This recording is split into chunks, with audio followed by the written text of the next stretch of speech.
All right. So, am I going with the intro? Yeah.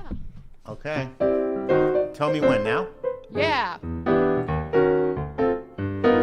Live from Studio One in the Steel Cow Building, located in the historic village of Wakefield, Rhode Island, home of Johnny Cakes and Brickley's Ice Cream.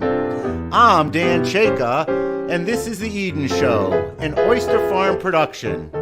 Eden's guest tonight is Justin Petersen.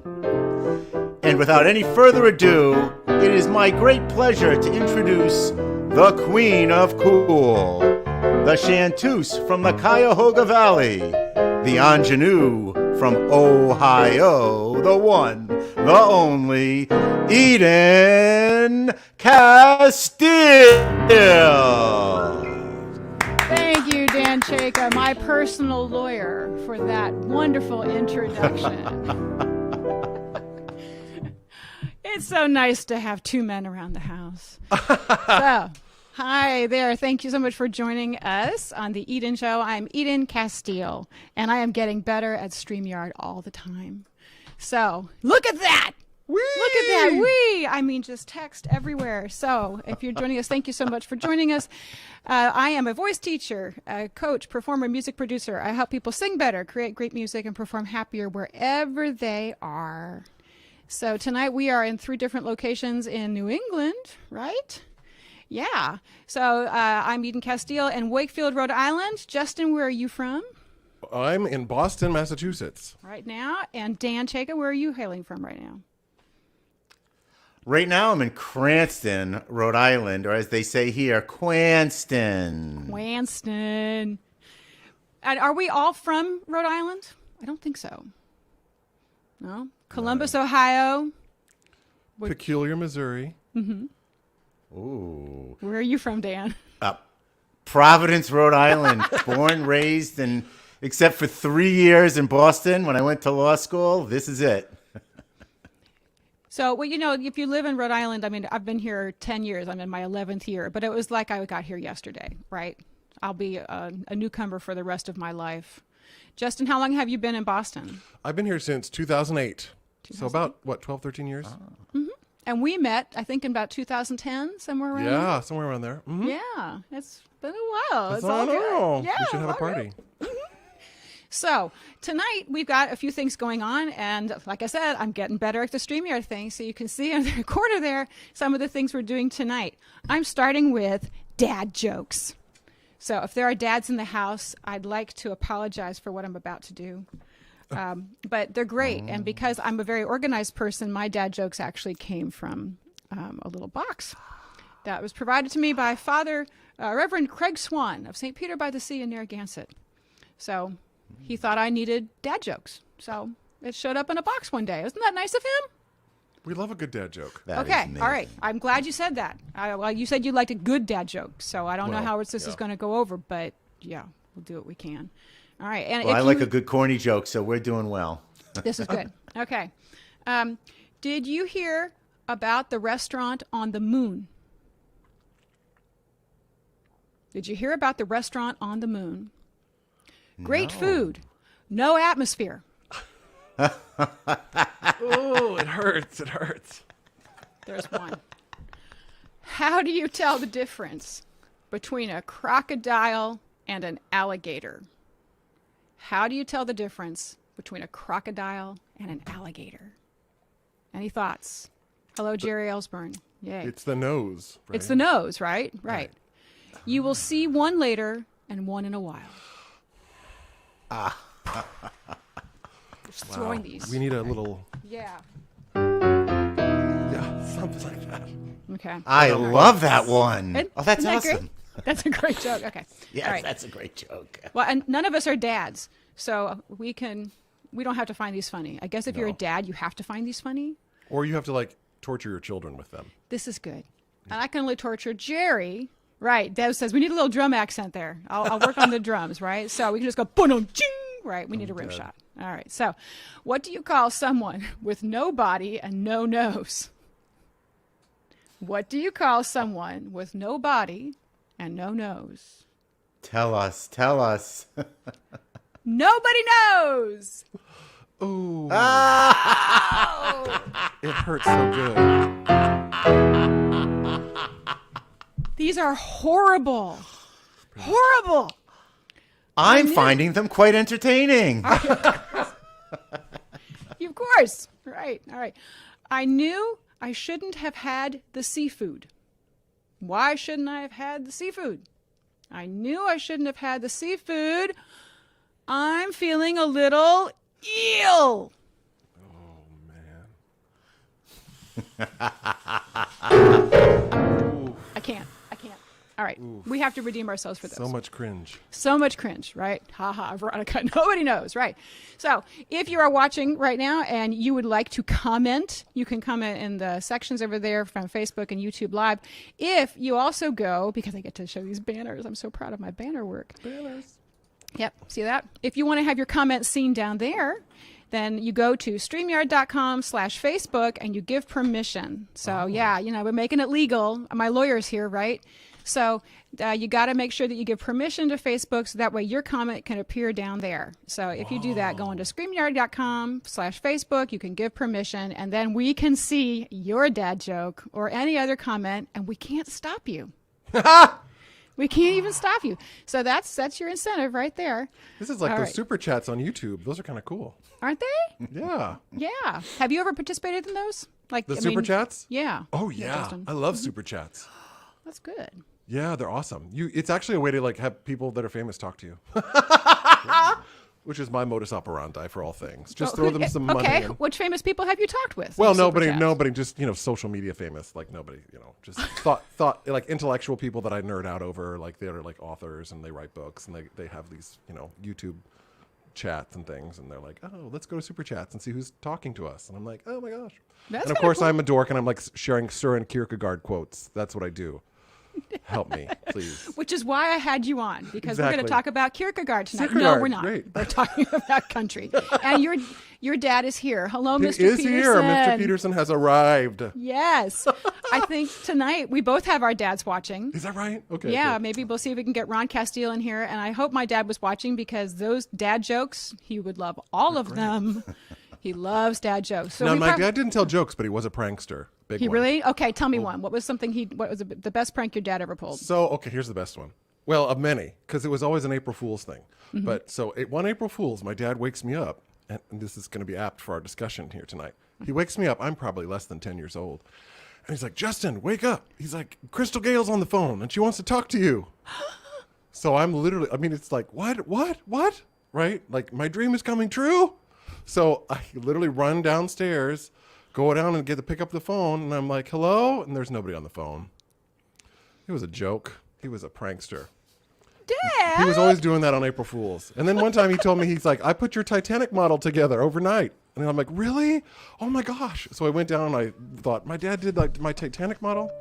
Yeah, no, he didn't do that. It was still in pieces. And I'm like, wait, this is a really weird way of putting something together if it's still taken apart. So, which I will say, hey, we actually saw that movie together, me and my dad. You did? When it came out, yes. And he never let go. He never let go, Jack.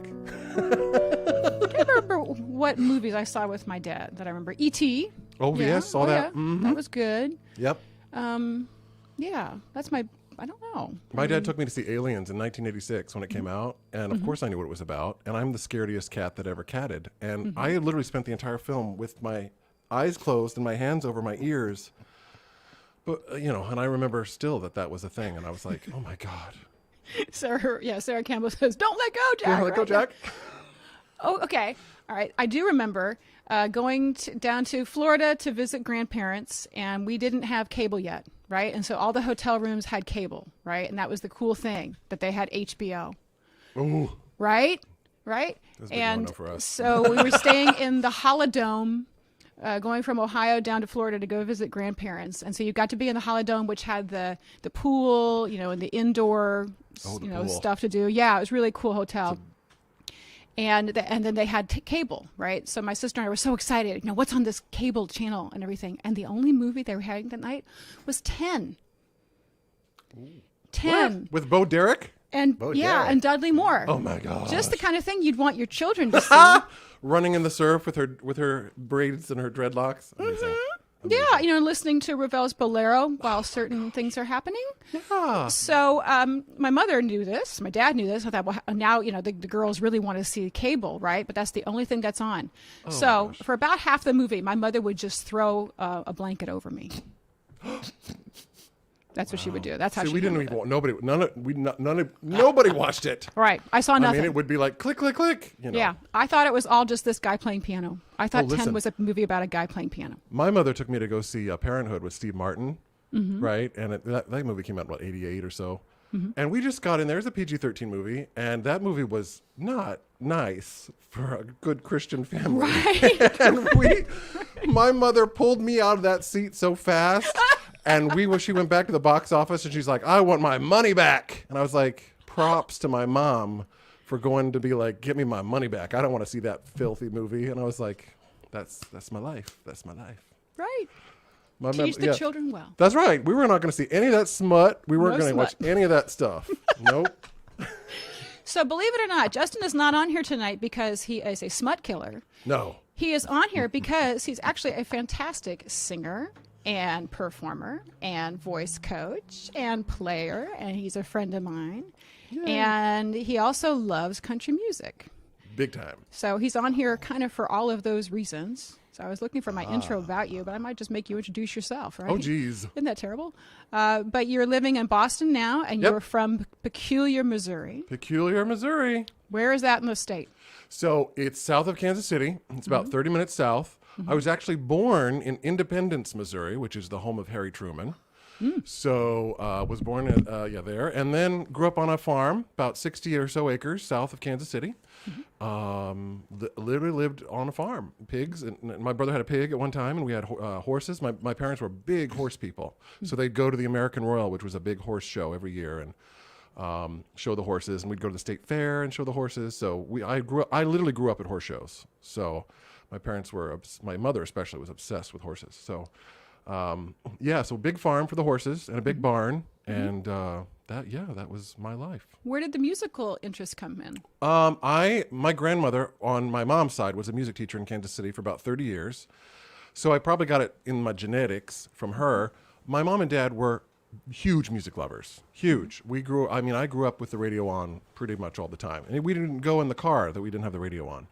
And I just grew up with it. It was always in the house. And my mother had a beautiful voice, a beautiful alto voice, and she sang in choir in high school. And I think and then I heard music, and I was like, this is it. And I think had to have been less than 5 years old. And I just said, yes. I said, this is my life. This is what I'm going to do with my life. There was no, question about that at all. Were they supportive? Yes, very much so. Well, I think they thought, where did this kid come from? Because I took to it, and I just was singing all the time. I sang all the time, and I'm sure they were like, well, my mother told me later on, she said, Jess, no matter what we put you into, you always came back to music. So anytime we try to get you into something else or put you into some, other area of interest, she's like, you always came back to music. Always, always, always. So we could not put you in anything that you didn't magnetically just go back to music. So, yeah. Did you think about being anything else when you were growing up besides for sure. musician? Like what? Oh, for a musician? Yeah. Besides musician, I think my other dream was to be a Disney animator. I wanted to work at Disney and draw because I loved to draw as a kid growing up. And I thought, well, if I wasn't a singer, I was definitely going to work for Disney and do animation because that was my biggest. Besides music, that was my biggest dream, was to somehow work for Disney. Yeah, for sure. I thought about meteorology. Really? Really? It was really just the drama of hurricanes and tornadoes, though. It was always the drama. Really? I had a little weather radio in my room, and I'd plot hurricanes on a map. Are you serious? Like yeah. We had KCTV5 in Kansas City, and the weatherman, I can't remember his name, but they sold or gave away little stickers of the sun. And I remember as a kid sending in for that when I was a kid. And they would send us little weather signatures. That is so funny. That is hilarious. Weather. Sarah says, yeah, that's so cool. I wanted to be a Disney princess voice. You still can, Sarah. It's never too late. Yeah. You know what I think would be really cool? I talked to my roommate about this a lot. I would love to be in the Disney chorus. Right? Yeah. Like doing all those, like big things, right? When like those big finales, I think, golly, that'd be such a cool gig. Don't you think that being a backup singer is like the best ever? Yeah. It's the best gig, right? It's the stressiest free gig of the gigs. Yeah, Because totally. you're not the main event. You're like, oh, this is great. Right. This is great. Here's a shameless plug for Justin's voice studio, which is petersenvoicestudio.com. Me. Up in Boston, right? But Yeah. also everywhere. But also online. Yeah, and online. Yeah, you can see them everywhere. Yeah. And you teach singers of all ages. You Yep. also work with My College Audition. Yep. And what do you do with them? So, My College Edition, I am the lead song coach, and I prepare high school seniors or even younger, juniors and sophomores, who are intending to go into musical theater for college. And so I help them I'm sort of like their music director. So I help them find their music and cut their music and get their tracks ready and basically take care of all of the musical aspects of their audition. And then they sort of move downstream from me with an acting for the song coach. So someone else is sort of the stage director who helps to kind of put the whole performance together. So they kind of work with us in tandem. So it's a really great team effort. So your busy time of year is coming up right now, right? Well, yeah, for the kids auditioning. So they're already in the system. They're out there doing their almost all electronic auditions this year because COVID. So everybody's auditioning online on Zoom. And so my busy season usually tends to be the fall because that's when they're just about ready to start doing their auditions. So everyone needs to be looked at and checked over and make sure all the music's right and the notes are right and the rhythms are right and all that kind of stuff. So People But I love think it. that it's just, just find a few songs and then you just go one day and try out and that's fine. Okay. It's actually incredibly involved now. It is. It's actually more difficult to get into a musical theater program that's a competitive musical theater program than it is to get into the Harvard Law program. It's more difficult. It's just for sheer numbers and competitiveness. I mean, some schools I think only take 12 people a year. That's it. 6 boys, 6 girls. That's it. Nobody else. So it is so competitive, and it's not just that, sing a song, just go in. Although, if it's the right song, hey, it could work. Right. But and if you go to Justin, you get the right song. I hope so. So much of what I do is predicated upon the match of the person and the song, because here's a hot tip. Put your seatbelt on. The college audition process, you are not auditioning for a role. You're auditioning to be yourself. And so sometimes kids will pick songs that they kind of hide behind. So be like, oh, I'm so funny. But then you think, well, is that really who you are? So the idea is to get into the school as a representation of who you are, rather than I'm auditioning for Grease and I need to sing a song from the 1950s to show you that I'm the perfect Sandy. It really is a song that has to match something in your life, something in your heart, something in your experience to reflect who you are as a person, so that those people behind the counter and behind the panel will know who you are. I'd like a Coke and some fries, Right. Yeah, no, but it's honestly very difficult to do, because we often tell kids, be yourself. Please, we have adults, we can't be themselves, So Yeah. it's a challenge to be oneself. So hopefully my job with the music is to help them get as close to that as we possibly can. Because sometimes in an audition, they will ask students, how did you pick your song? In other words, what made you decide that this was the song you wanted to bring in? So Because I thought it'd be the one that would get me into the school. right, You I can't know. say that. No, yeah, you can't say, say or you that. can't say, my teacher picked it for me. Right. Because again, it's that idea of artistic ownership. That a school wants to see that you can own yourself artistically and that you're literate. And I don't mean that you can read, but that hopefully you can, but that you can understand the musical theater canon, that you understand what works best on you. Oh, you're going to get some more hot tips. Are you ready for some more hot tips? Hot tip. So I have likened this process to wearing clothes, right? You have to wear the perfect outfit. And sometimes you have to try on a lot of outfits before you can really decide what looks best on you and what is your best look. And naked never cuts it. I mean, not for certain theaters.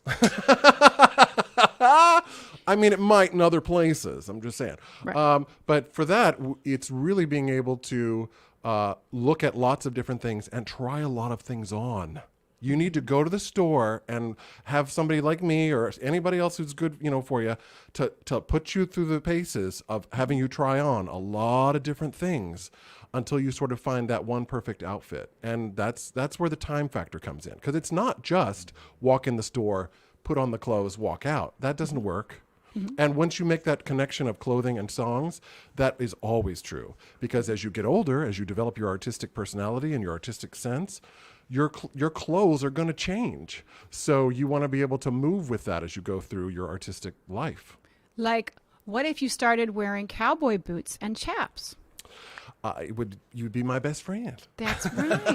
Okay, But see, that's the thing too. Shameless Because sex. if you are a singer who can do that style, you better do it. Right? Because Broadway musical theater is a vast panoply of styles of music. And when you can be, certain of what you do best, I mean, come on. That's fantastic. And you can have a lot of fun along the way. Totally. So just for instance, Yeah? country music. Oh, my fave. Huge category. You grew up in Missouri. Yep. You might have some favorites that you I do. You Well, like to. Yeah. It's like children. How can I pick my favorites? How can you pick your favorite babies of all my babies? So you picked really kind of a big litter of babies. I picked about 20. Well, actually more. I had 30 before I started. I said, I got to pick. Okay, so here I go. And I had a list of 30 songs. But then I started, after we had conversed a little bit, I said, I got to whittle this down to a manageable 5. So that, and so I tried to pick things that had more of an emotional pull for me as a person today on January 22nd. So Let's see if Dan can identify them. okay. All right, so Dan, this is Justin's playlist of some of his favorite country songs. Are you ready for this? Oh my gosh, I'm going to try. I'm scared. Okay, all right, we'll see if this works. Hold I'm me. scared too. I just hope to God it actually streams through, but I think it will. Okay.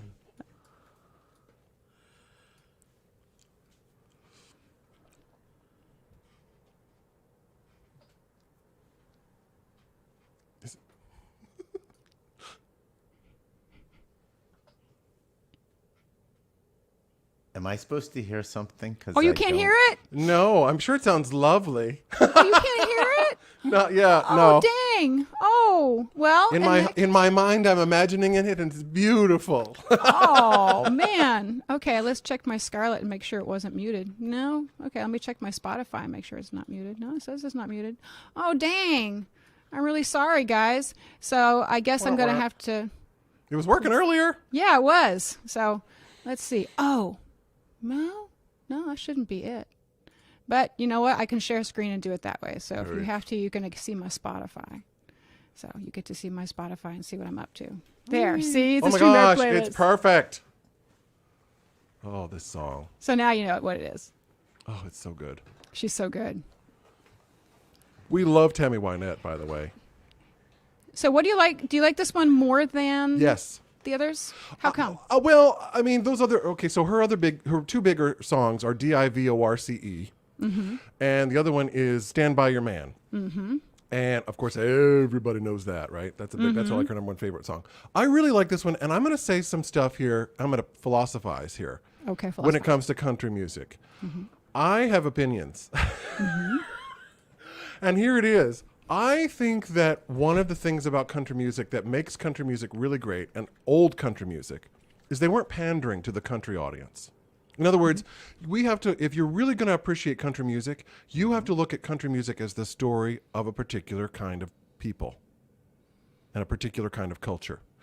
And I think when we sort of reduce country music to be sort of this jokey, folky, truck stop, beer drinking thing, almost none of that is in this mid-20th century country music.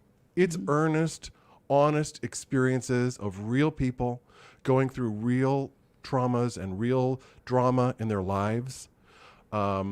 This song to me is so profound because it's a mother who's overhearing her child playing with a neighborhood kid. And when she hears the conversation between the two of them, it's devastating. And I think that's the emotional knife in the heart of this song that's so powerful. And one of the reasons why I picked it, because I think it is immediately such a powerful drama of a song, seen through the eyes of a child, which is just like, oh, it's such a powerful pull. And And so you that's can why sing I picked it. it. Yeah. It's so singable. All of her stuff is. Yep. Yep. So this one, I love this one too. Yep. Yep. So, Annie Glenn Campbell. Yep. So. I don't hear Can y'all nothing. hear that? I don't hear nothing. You can't hear it? No. Oh, crap. Why am I'm sitting here playing this and nobody I'm can like, hear it? I want to hear it. Galveston, oh, yeah. Galveston. That's what I'm singing. Yeah. Galveston. I want to hear it too. Oh, darn. Yeah. I don't know why that's happening. Well, in that case, I can tell you that the next one you're going to have to sing then. Because if Okay. they can't hear us on Spotify, you get to Lord. sing it. That's fun. So, if I was doing this one on Justin's list, this is number 3 out of Justin's top 5. Ah. Oh my gosh. Yes. Can you hear that? Yeah, I can hear that. So there's a story behind this, which I'll tell. But should we do this? Yeah. Okay. Oh, Lord, have mercy. All the gold in California is in a bank in the middle of Beverly Hills in somebody else's name. So if you're dreaming about California, it don't matter at all where you played it before. California's a brand new game. I want to hear more. Trying to be a hero, winding up a zero, can scar a man forever, right down to your soul. Living on a spotlight can kill a man outright. 'Cause everything, I don't use part of that glitters is not gold. Thank you. Last chorus.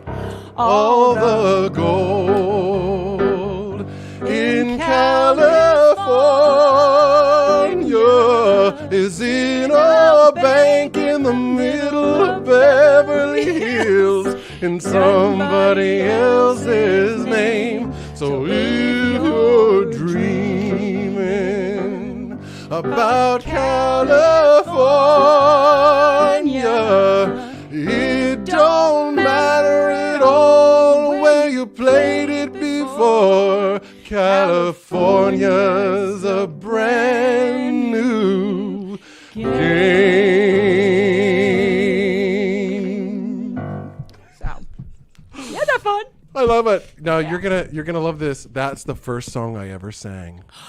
Really? That is the first song I ever sang. How old are you? Well, it was 79, so I was probably 2.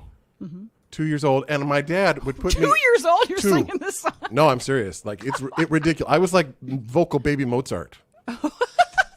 JK. No, but like my father would put me in the little, chair or whatever and drive around, and I just singing all the gold. I just sang that song forever. And my dad, like when I graduated high school, he told that story, and he just like, singing all the gold in California. So my dad cannot hear that song today, that he doesn't like get a little verklempt and oh, my baby used to sing that song. Oh, that's so sweet. Yeah, so that's the first song I think I remember ever, like pop song that wasn't like teapot, I'm a little teapot song that I can remember singing. So it's great. That's like a big memory song for me. Yep, love that song. Gatlin Brothers. That is really good. Well, since I can't apparently make these hearable, I'm not sure how much else I can do. I'm going to try one more and to see if maybe I can get this sharing to work. And let's see, sharing the application window. Yeah, apparently I'm supposed to be able to share the audio. They were so good earlier. I know. That's what's so frustrating. So, let's see. Will that one work? I don't know. I'll try playing it, and if you hear anything, great. And if you don't, you don't. Okay. Do you hear anything? No. No. Okay. Oh, well, technical stuff. We will try to get that better. So, yeah. Well, we learn, we grow. We learn and we grow. That's right. That's the teacher in me. Yeah, totally. And so all this We got tech, a learnable moment. right? That is so fun. And my real goal is to be able to play live for people. So I basically got to do that for you. So that's really, really fun. And I keep working on, my students know this too, right, Dan? Is that I'm always working on getting the tech up and running so that way I can play live for people wherever they are. So I think that will probably be next time.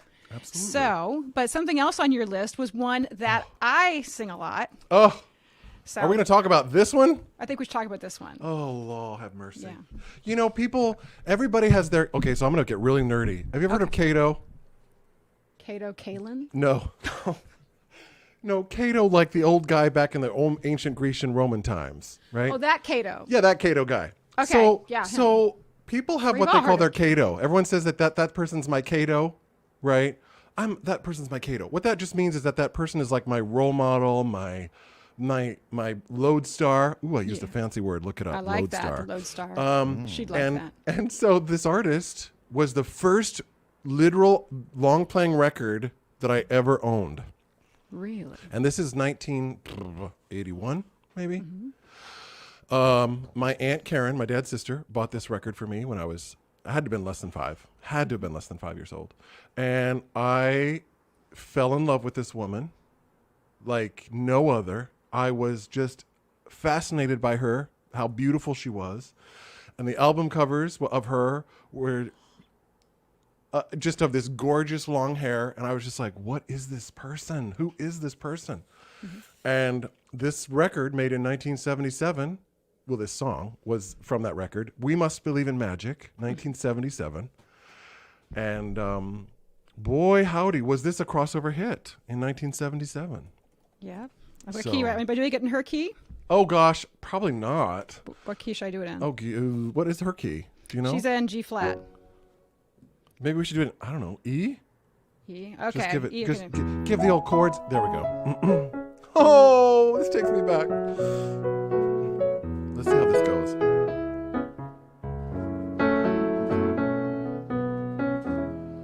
Don't know when I've been so blue. Don't know what's come over you. You found someone new, and don't it make my brown eyes blue?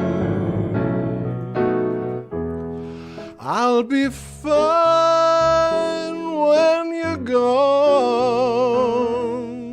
I'll just cry all night long. Say it is untrue, and don't it make my brown eyes blue? Want to do that then? Tell me Don't no me no secrets, thank you. Tell me some lies. Give me no reasons. Give me alibis. Tell me you love me and don't make me cry.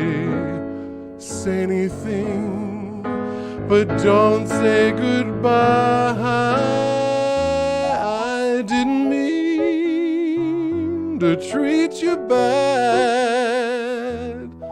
I didn't know just what I had, but honey, now I do.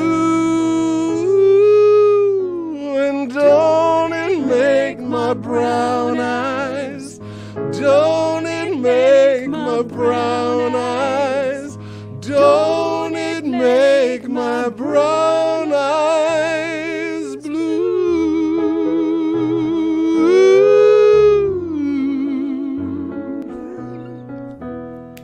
Oh, Isn't that fun? wonderful. I love it. My forever country queen. Oh my goodness. Crystal Gale. Yeah, we promised. We said when you say the word Crystal Gale, Oh. he just starts melting. Sarah I just do. went, and I I'm can't help it. melting. I Oh, can't and help Jerry. it. Oh, the memories. I don't even care. People are like, oh, you like opera? I'm like, no, Crystal Gale. I mean, Puccini my day can get job. it, but Crystal Gale can buy the dinner. Do you know what I'm saying? Like, I love her so much. Yeah. No, Yeah. she's truly wonderful. And yeah, right. Younger sister to Loretta Lynn. That's right. Yes. And started out actually funny. Crystal. Okay, you're gonna get nerd. Crystal Gale is named after a hamburger restaurant called Crystal's Burgers, spelled with a K. And Loretta Lynn said to her sister, she's like, now Crystal, well, her name was Brenda Gale Webb. Oh, how do I know this stuff? Well, the Webb family. know. Because It we just saw comes Coal out. Miner's Daughter. That's right. Brenda Gale and Webb. we read the book. Okay. That's right. So her name isn't Crystal, it's Brenda. So Brenda Loretta said, Brenda, you're gonna have to have another name, and we have to set you apart from me.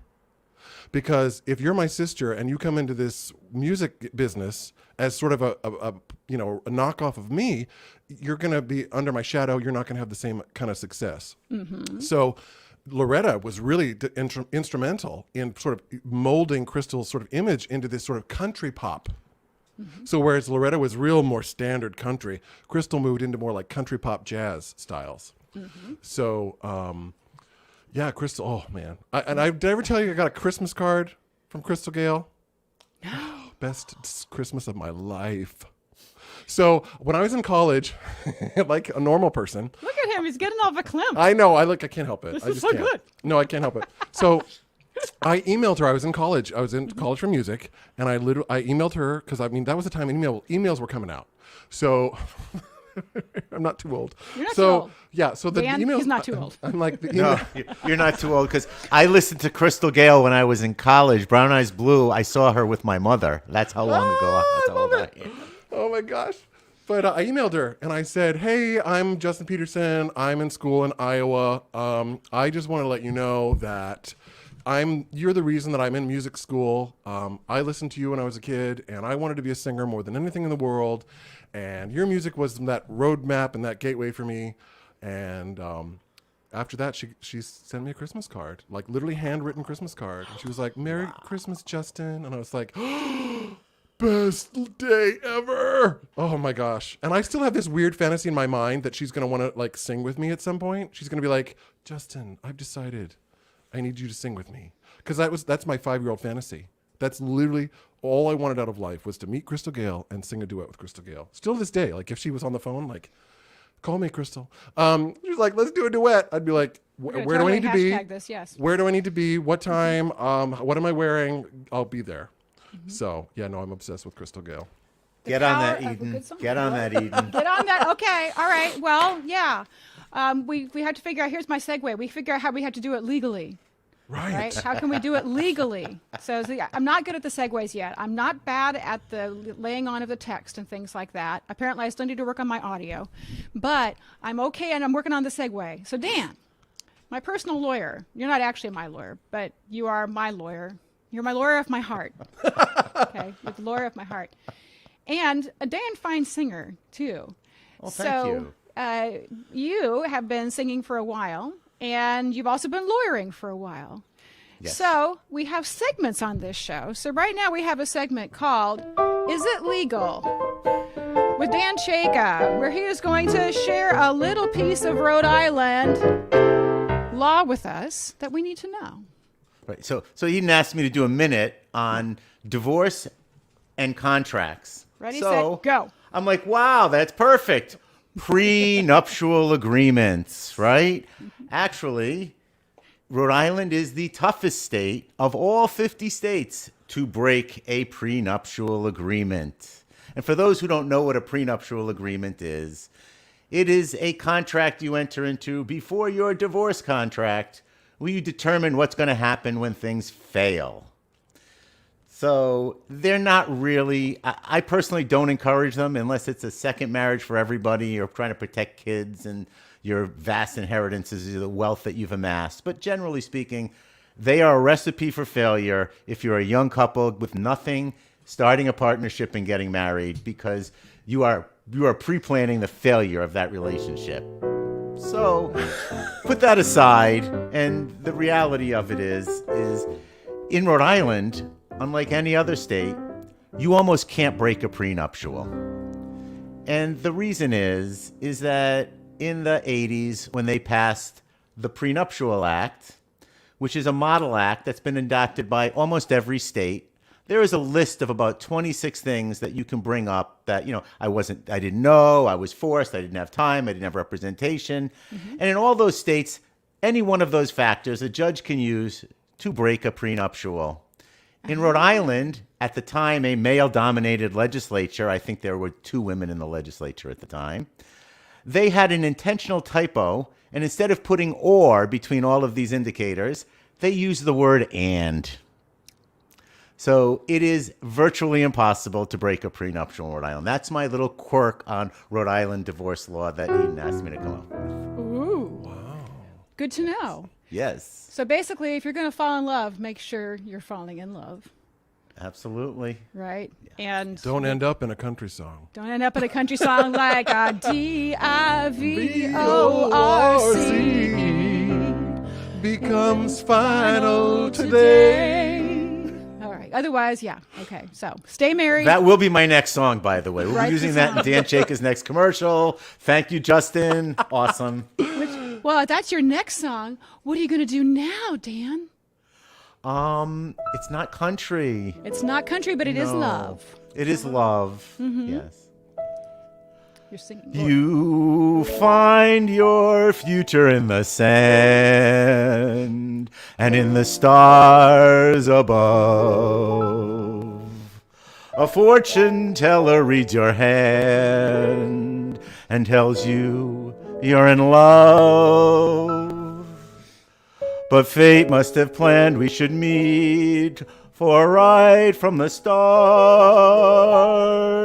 these words began tumbling around in my heart.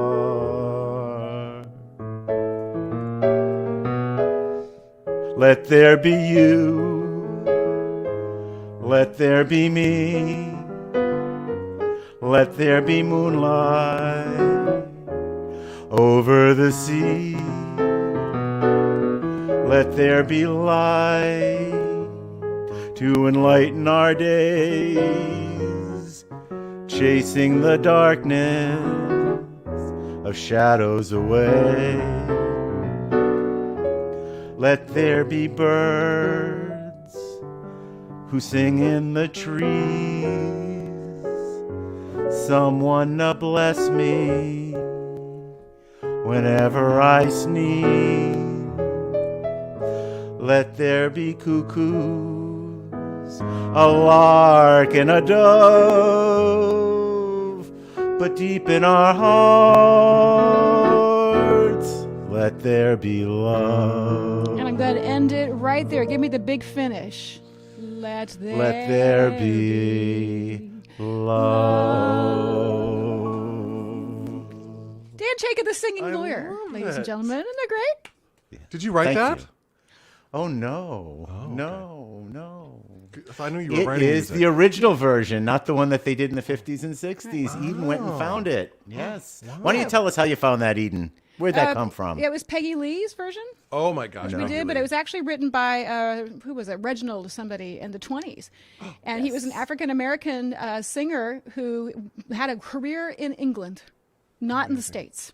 Wow. So he went over to England, and he became kind of England's version of like a Cole Porter or a Michael Feinstein. Such a great singer. Cool. Yeah, and he had kind of a really posh accent. He developed kind of a British accent. Yes. And so we used his version for the beginning, and then we used Peggy's in the middle. But he had a beautiful intro, and he played piano. It was really well done. Amazing.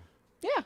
So, but that's the song. I think it's your theme song, Dan. I think it's. I love that song. So, Peggy Lee's was really hokey. She, chili con carne, things that were hip in the 50s. And I'm like, I just don't feel it. You said you had to come up with music that your advice to your That is children. you, right? Music Yeah. that's you, right? Absolutely. And music for me is an elegant old singer from the 20s singing some, wonderfully slow ballad. And it was just perfect for me. I need a martini. Yes. Isn't it? It's a like, two it martini is. song. It's a martini Absolutely. song. Yeah. Well, here's the seg. He sang that. See, I have segue. He sang that last June on an album that I did with my students called 6 Feet from Stardom. And that was our first album project. The idea being that, we can't go perform live. So everyone recorded a song safely. And that was the song that he recorded. Love it. And now we are moving towards another recording project. This one is country music. Yay! So, oh yeah, it's going to be great. So right there, I'm hiding your faces. It's called the Country Song Project, and you can participate from wherever you are. So just like you see what I'm doing here tonight with my wonderful guests, we get together, we talk, we can sing, and we can make music. So the Country Song Project starts in February, and then we release an album of original country music in May. But it starts with you sending me a video of you singing a country song. Uh-huh. All you need is a steel guitar player, man. Steel guitar. I have one. We have one. He's amazing. Yeah. Yes. Yeah. What you really need are song ideas. So, yeah, segue. Oh, yeah. All right. I love a good old steel guitar. Yeah. I Are they sure great? enough That's what do. kind of makes it, right? Yeah. It really does. certain- It's a cry sound. It's just like oh, I love it. I love it. good guitars, pedal steel, and good drumming, fiddle, right? All those things. But then also what you're singing about. So, True story. Earlier this week, I got on Facebook and I asked people, what is the first line of a country song that hasn't been written, right? Think, why is she asking for that? Well, of course you know why you're asking for that, because I'm going to turn them into songs. So here was one that came up. This is from Paula Glenn. So this is the first line of a country song that hasn't been written. So Justin and Dan, we have to sing this. We have to write this song. I was there the day my mama told my daddy. So Justin, I'm totally putting you on the spot. Oh no. So if I play something like, Oh no. this is the beginning of a song. You don't have to sing the whole song, but how does really? the beginning go? Yeah. I was there the day my mama told my daddy. That's all you get.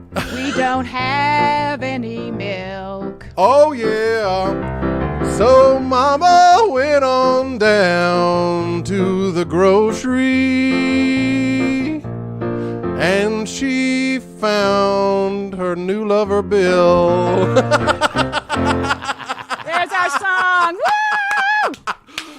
Oh Lord help me. That's a good my first gosh. line. But here's another one. Oh no. Oh God. Okay, goodness. Ben Hadley, I'm going to kill you. This is like Metastasio here. Right. So the opening line of a song that has not been written yet, right? So it sounds like a song.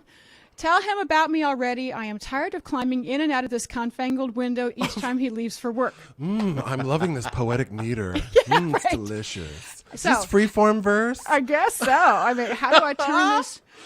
Oh, okay. All I'm right. trying to find a meter here. Yeah, well, maybe it's more like, it's a Chris Stapleton kind of thing. And so maybe it's kind of modern. I don't know. So but we all like classic country, but this one might be modern. I don't know. Oh Lord, I'm up. Oh jeez.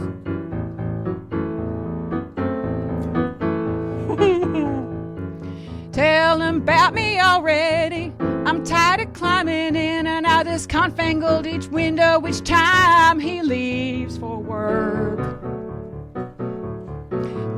Tell him about me already. I want to marry you and I can treat you like a jerk.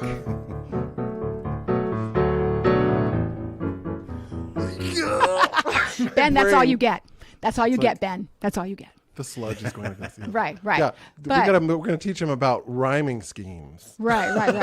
Well, he's making it purposely difficult. He is. Right? He's like, let me show you up in some 21st century style. So this one, This has a recognizable name. This is, yes, this is somebody related to me. So she was with me the day I was born. Oh, jeez. She was with me the day I was born. So I think maybe it's a waltz.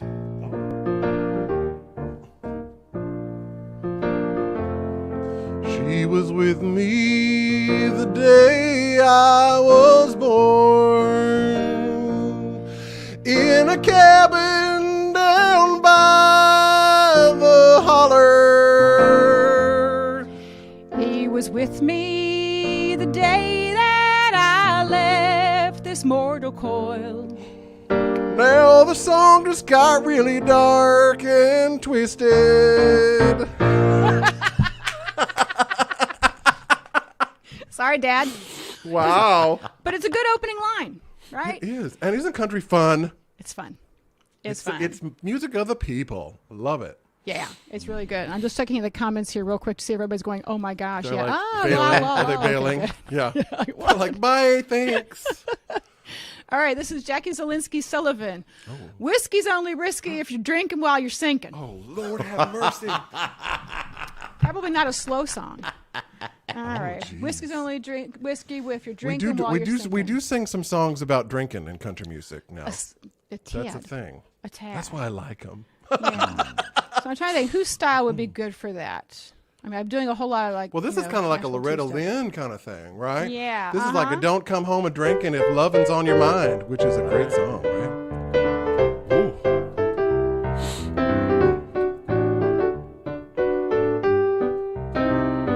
Ooh. Whiskey's only risky if you're drinking while you're sinking, but time along will be the biggest cure. You know that whiskey's only risky if you're drinking while you're sinking down to the floor. Wow! That went on Hank. I loved it. We're going to throw some Hank Williams in there. Yeah. Absolutely. It's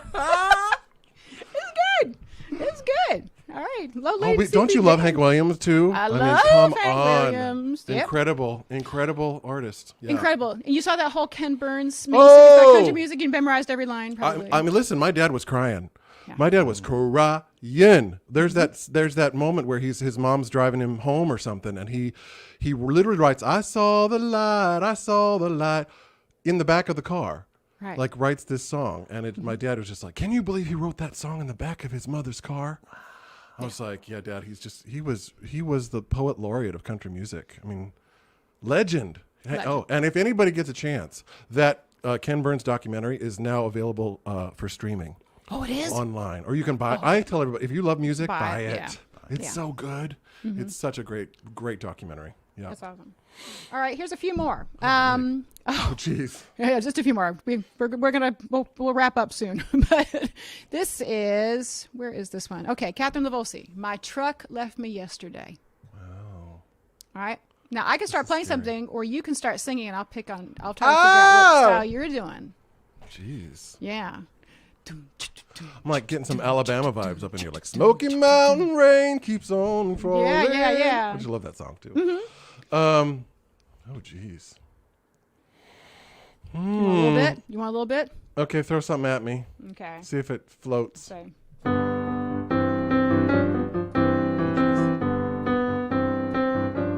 Well, my truck left me yesterday, and I was going to buy some gas.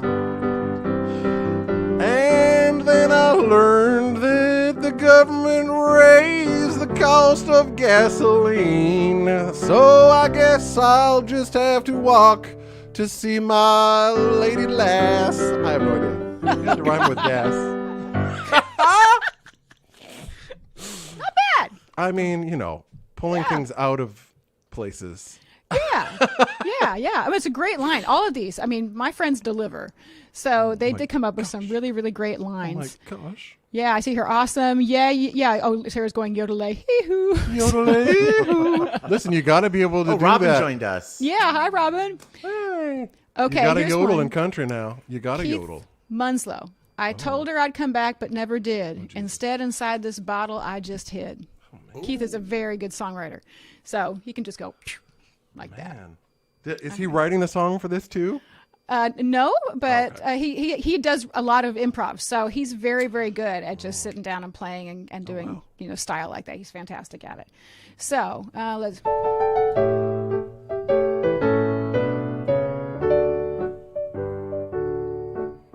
I told her I'd come back, but I never did. Inside this bottle I just hid. And now I feel like we're headed for the dinner that she'll find out I ain't got no liver.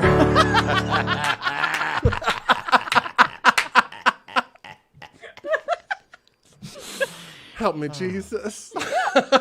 You know, you ain't bad at this, Justin. Oh my gosh. You ain't bad. It's actually horrifying, and it's literally terrifying. Like, I'm sweating through my shirt here. That's what the Eden Show is for. Oh my gosh. So make you sweat through your shirt. Staunch anxiety. Yes. All right, one more. There's a whole bunch here, and so I love that everybody takes the time to do it. So before the week is out, I will take all of these and I'll. These are amazing. Come Is up this your with songs project for it. now? You're going to use these for the thing, or no? Actually, the singers who participate, they get to write their own. So cool. so these are just friends on Facebook and Instagram who came up with ideas, which are awesome. Now, how do you go about doing the songwriting part? Do you sort of take inspiration off of different artists, or do you just kind of go to town?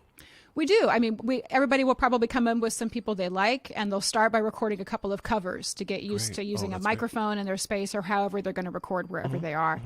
Then we start coming up with ideas. Most people are lyrics first, but they're all come in with, well, I love Wynette, or I love, Leanne, or I love harmony, things like that.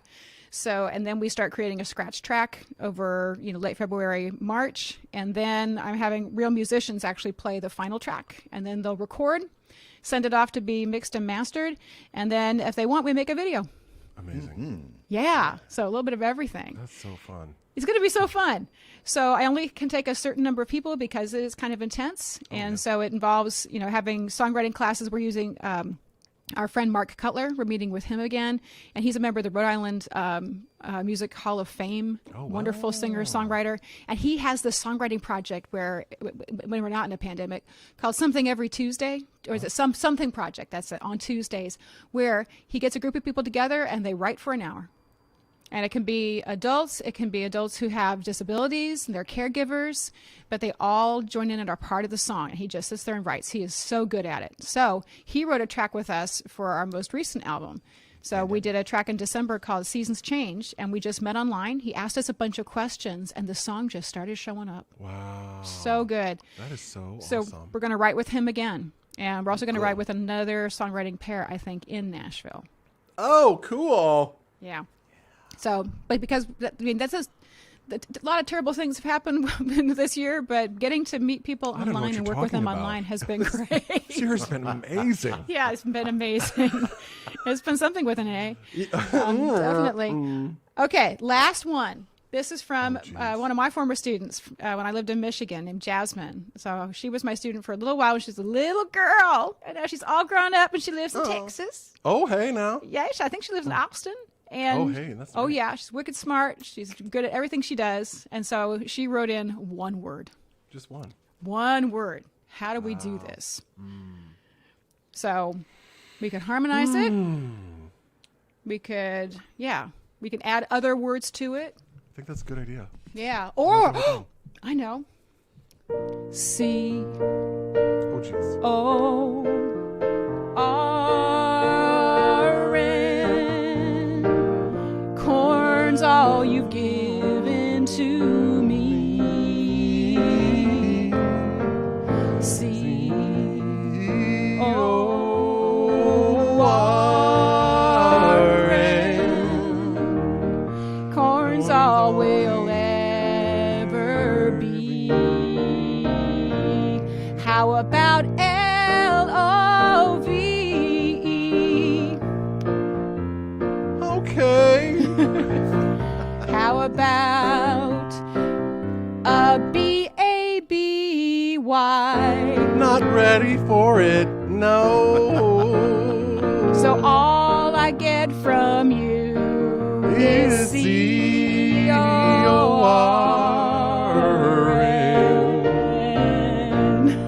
When did I eat corn?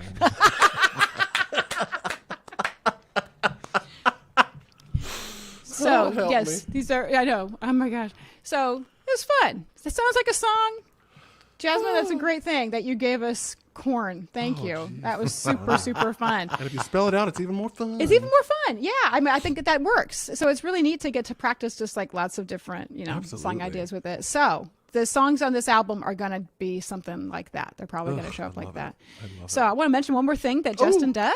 Yes, he's a podcaster in addition to I started being... something new. Yeah. So tell us what made you start the Voice Culture podcast. So I've been writing a long time.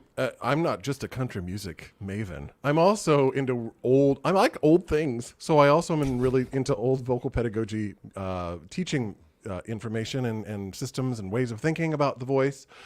And my colleague and I, Brian Lee, we have done a lot of writing in the past, and we wanted to sort of transmogrify our work into a different medium.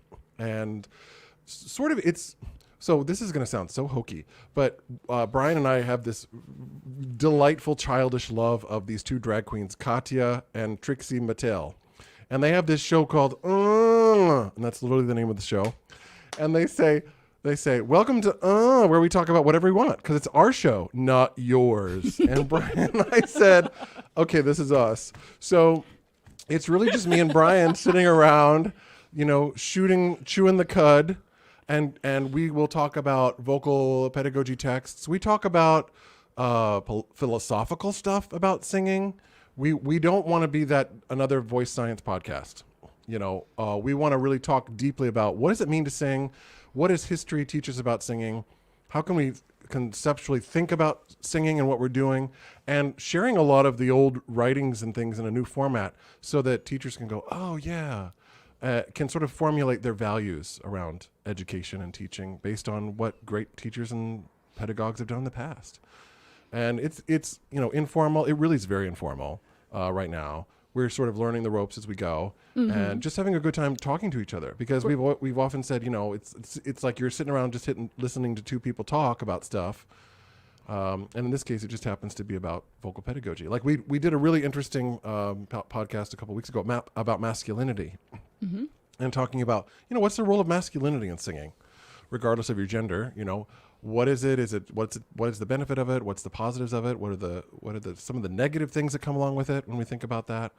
And just talking about things that maybe that the cathedral of vocal pedagogy or the system isn't maybe having those kinds of conversations. So we're sort of the outliers chasing everybody around the periphery and going, ooh, what are you doing over here? This is so cool, and trying to get really good information, I guess, out to people and share and have a great time. And what I want to know is, what do you guys wear when you're doing this podcast? Oh, anything, because we just did our last one. Brian's in Florida, so he's literally like in his shorts and t-shirt down in Florida. All right. Well, I was hoping, drag queen. I was hoping. Oh, no. We don't. There's no budget for that. Oh, no, not no. yet. And this would not be there's too many angular features here to be working in that way. Yeah. No, sorry. There's no amount of softening or contour that's going to make this thing pretty. No way. Filters, my friend. Filters. Oh, this from space. No. I mean, really, there's many filters. That's a song. That's a song. Filters on my StreamYard. Filters on my face make me happy. That's exactly it. Yeah, there you go. Yeah. Oh, but we have a great time. It's a lot of fun. And, we're just getting it started. So, hold your hateful comments because we don't need them. Where can they find it? Anywhere you consume podcasts. Anywhere you consume podcasts, you can get the Voice Culture. So our website is thevoiceculture.com. Oh, you have a website? We do. That's and awesome. you can get them there. So if you want to just get a one-stop shop, you can get them there. We're also on Spotify. We're also on iTunes. So we're going global takeovers. We're doing it all. But, Pick it up. Good. And we're preparing. Brian and like, what are we going to do when we get haters? I'm like, I can't wait. You're going to sing a song about them. Yeah. That's what you're going to do. You're going to sing a song about it. That's Write a song, sing a song. That's the only way to handle it. Absolutely. It really is. I mean, it's part of as Brene Brown, it's part of getting into the, the gladiator ring. You're just going to have to take your knocks. So. Very true. It's all good. I want to thank you, Justin, so much for coming on tonight and for talking about such a wide variety of subjects. We're polymaths up in here. We certainly are. And thank you, Dan Chaika, for talking about prenups and singing a love song. That was so much fun. And giving my great intro. It just gets longer and better each time. That's what she said. Yeah. So, I had to wait until it was after family hour to get that one. Have you sent the kids to bed? We're the kids to bed. So I'm pretty sure we're going to be back next Friday night with another edition of The Eden Show. But until then, I'd like to say thank you all very much for tuning in and have a wonderful night. Wave bye-bye to the people. Bye, y'all. Bye, people.